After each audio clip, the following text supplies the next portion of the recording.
Hello everybody and welcome to my channel where we talk about modern jazz. My name is Chris Geisler and today I'm talking about an important phenomenon in jazz theory.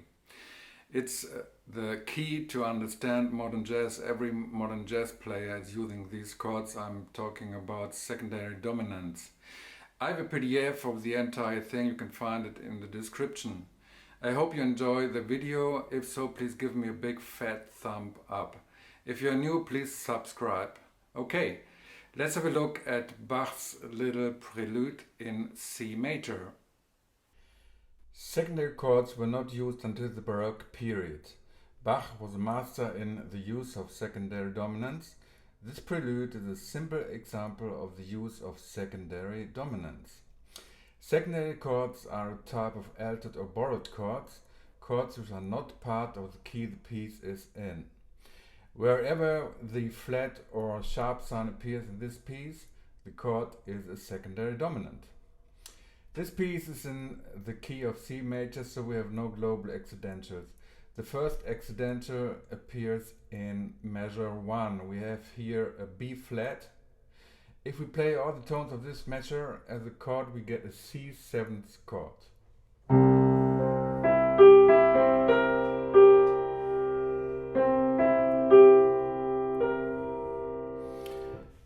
C7 is the dominant 7th chord of the F major scale. The secondary dominant is normally followed by the tone-sized chord, in this case F major. So in measure 2 should appear an F major chord. If we play now all the tones of measure 2 as a chord, we get an F major chord.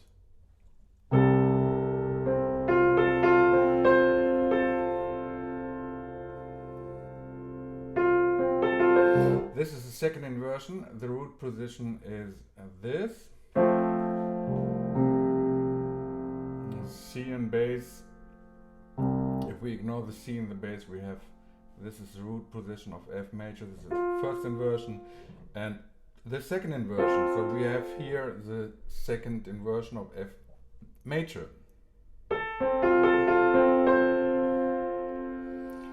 The next secondary dominant appears in measure 5. Here we have a D7th chord, the dominant 7th chord of G major.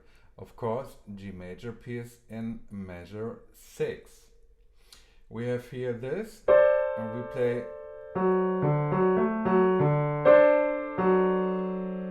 When we put this C down 1 octave lower, then we have the perfect D7th chord, and this is of course the dominant of G major.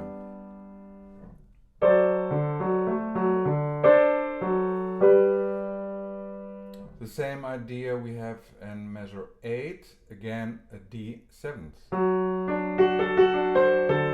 And then we have a G pedal idea here in from measure 8 till 11. We have here a G pedal in the bass, and then Bach shifts here some nice chords over this pedal. The first one is G major and then G7th chord, C over G,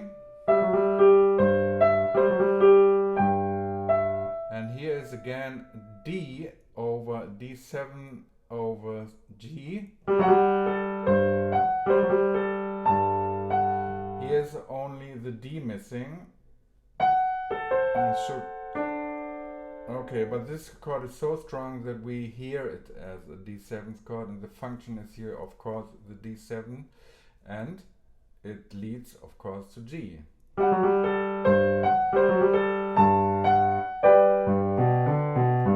G7, C major. Idea from the beginning, C7th chord leads to F major.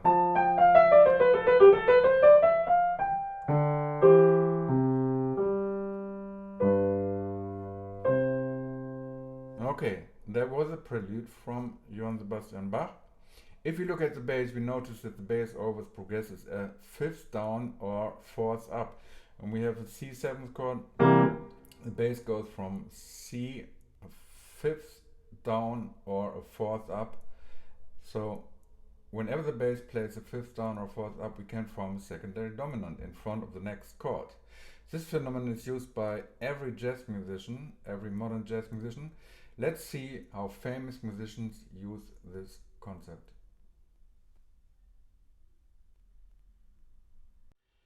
Here's a little example from Keith Jarrett. We have here Autumn Leaves from the Tokyo concert. It's the second A part. I played for you.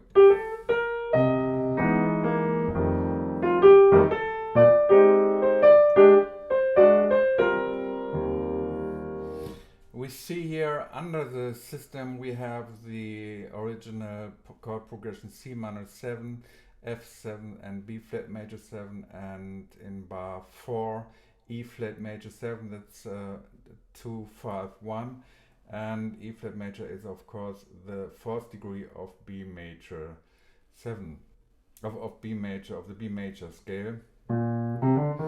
The fourth degree of B flat major.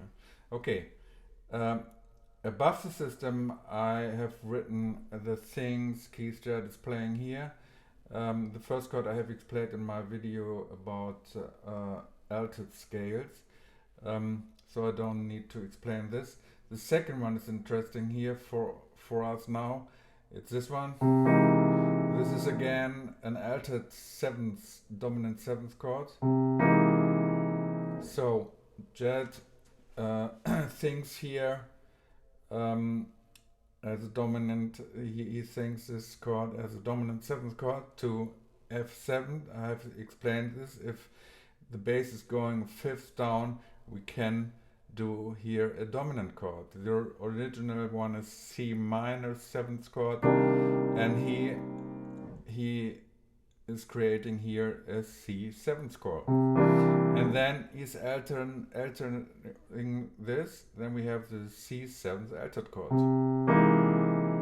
Okay, so we have here a nice secondary dominant from C minor 7 to C7 dominant, from C7 dominant to C7 altered, and then to F7.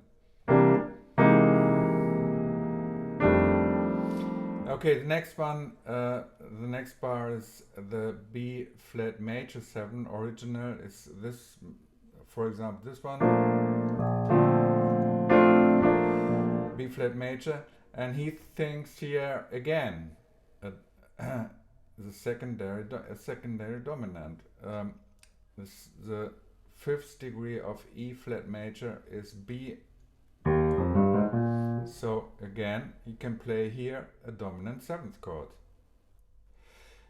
What he's doing here, he is playing in front of this B flat 7. The B flat 7 one is the second one from measure 3. And what he's playing here is a suspended 4. He, instead of the third, he's playing the 4. This is my favorite chord, and this is one of the reasons why I love Keith Jarrett's music. I always play a sus 7th chord if it's possible. So we have here the B flat 7th chord, and in front of this the 4, the B flat 7 suspended 4 chord, and then the B flat 7, and then on one of the next measure should come an E flat major. And what it's doing here, this is again a B flat 7th chord, now with a flat 13. So we have here a really nice voice leading in the left hand. A B flat 7 sus, B flat 7th, B flat 7th, B 13. And then on B2 we have the E flat major. This is very nice.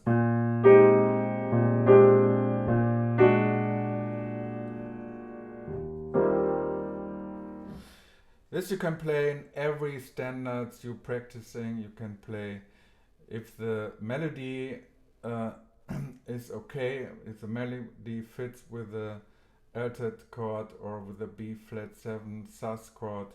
You can play first the sus chord, the, 7,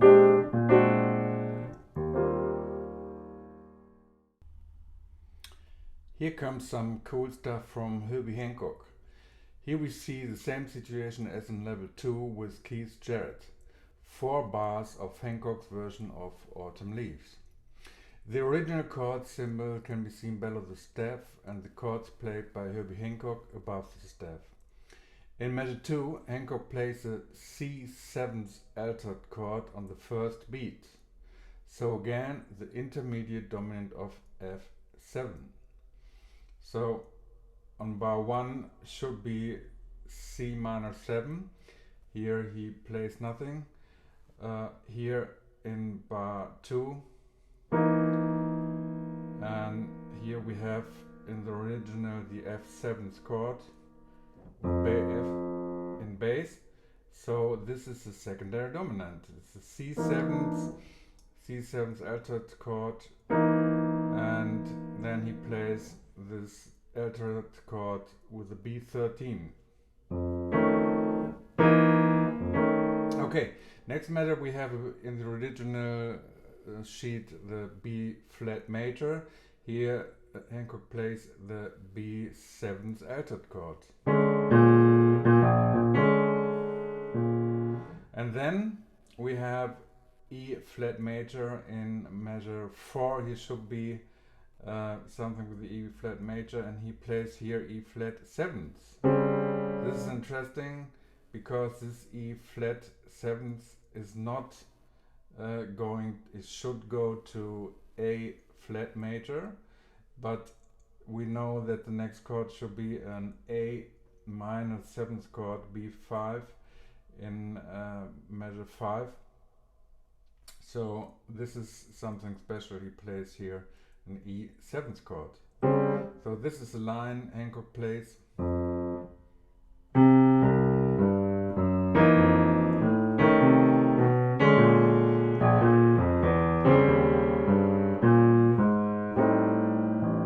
Yeah.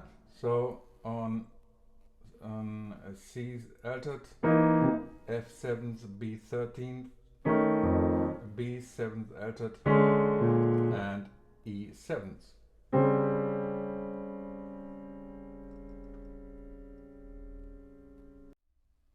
This example shows an excerpt from my transcription from Eliane Elias' version of Solar.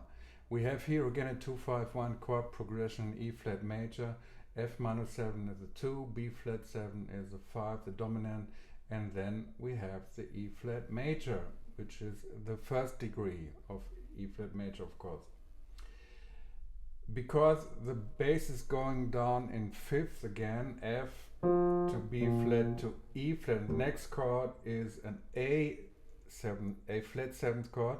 So this is the reason why she can play here instead of the E flat major an E flat 7th chord. And of course this is not a E flat 7 chord, this is a E flat 7 altered chord.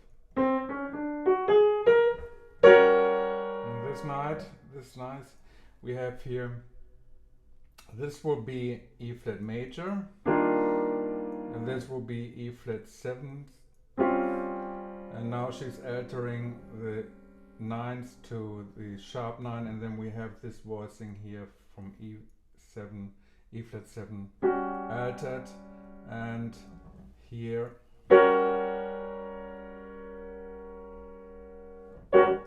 okay, and in bar 42 we have another nice altered line. We have here F minor 7, and then she's playing the flat 9, the root, the 7th, and then B flat 7.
That's it for now.